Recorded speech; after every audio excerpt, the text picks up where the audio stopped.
जय श्री कृष्णा, जय गुरुदेव की। आज मैं आप सभी लोगों के लिए गुरु पूर्णमासी का महत्व और गुरु पूर्णमासी के संदर्भ में हमारे ज्योतिषीय सिद्धांत क्या क्या आपको वर्णन करते हैं उसके बारे में मैं आपको बता रहा हूँ। सर्वप्रथम मैं आपको बता रहा हूँ कि गुरु पूर्णमासी एक महापर्व है और ये महापर्व कब बनता है? आषाढ़ मासे सिते पक्षे पूर्णमायाम रवि भौमयोः, अर्थात ये 10 सिद्धांत हमारे हैं।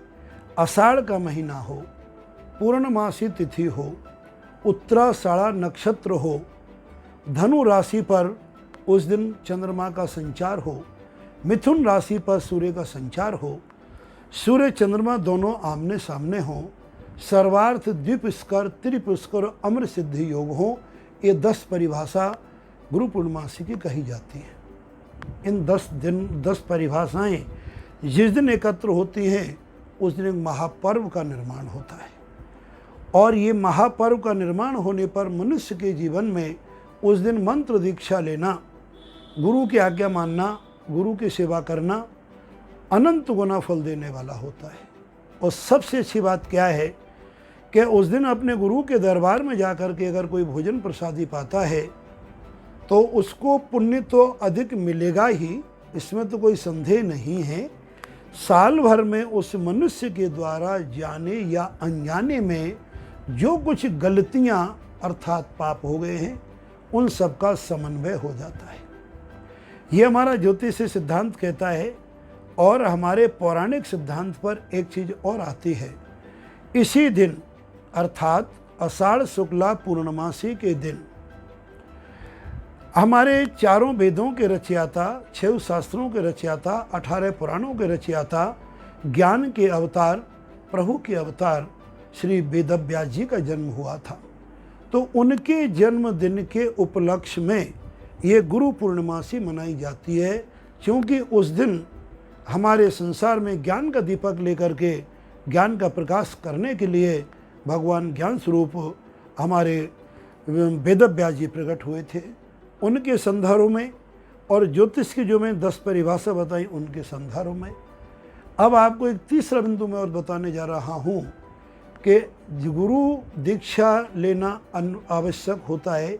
ये सर्वविदित है, किसी भी शुभ मुहूर्त में गुरु दीक्षा ली जा सकती है, लेकिन अगर इस दिन गुरु दीक्षा लेते हैं तो जीवन में अनंत गुना फल की प्राप्ति होती है।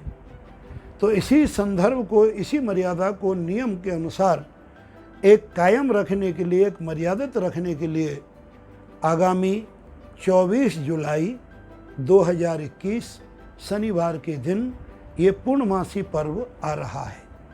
इस पर्व पर आप सब लोगों का मेरी राय यह है, अपने अपने गुरुओं के पास जाकर उनके चरणों में निवेदन करें और हमारे समस्त शिष्य मंडली को मैं सादर आमंत्रण देता हूं। उन सब के लिए भोजन प्रसादी पूजन की व्यवस्था पूरी यहाँ पर रखी गई है। कुछ लोगों के प्रश्न आए थे और ये प्रश्न स्वतः भी उठ रहा है। इस लॉकडाउन के या जहाँ पर वायुयानों का आवागमन बराबर नहीं है, उस अवस्था में या कोई परिस्थिति विशेष में जो व्यक्ति गुरु के दरबार में नहीं पहुँच पाते उनको क्या करना चाहिए? उनके लिए एक सीधा सा नियम है कि गुरु के चित्र के सामने प्रभु के चरणों का ध्यान करें, अपने गुरुदेव के चरणों का ध्यान करें।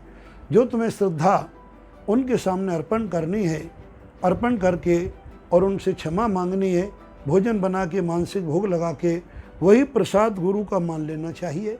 जब गुरु के साक्षात्कार हो तो जो श्रद्धा आपने अर्पण की है वो उनको अर्पण कर दें। उस दिन भी हम 2 घंटा लगभग 11 से 1 हमारे इसी जो परंपरा चली आ रही है उसको बोलते ज्ञान साधना शिविर। उस ज्ञान साधना शिविर में हम फेसबुक लाइव पर 2 घंटे रहेंगे।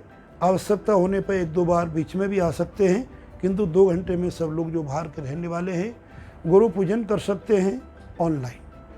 और इस गुरु का महत्व समझने के लिए आपको एक ही बिंदु का ध्यान रखना है कि उस दिन गुरु के लिए समर्पित और गुरु के चरणों में वंदना करनी है और गुरु के चरणों का ध्यान करके अपने जीवन को सफल बनाने के लिए प्रभु से प्रार्थना करनी है।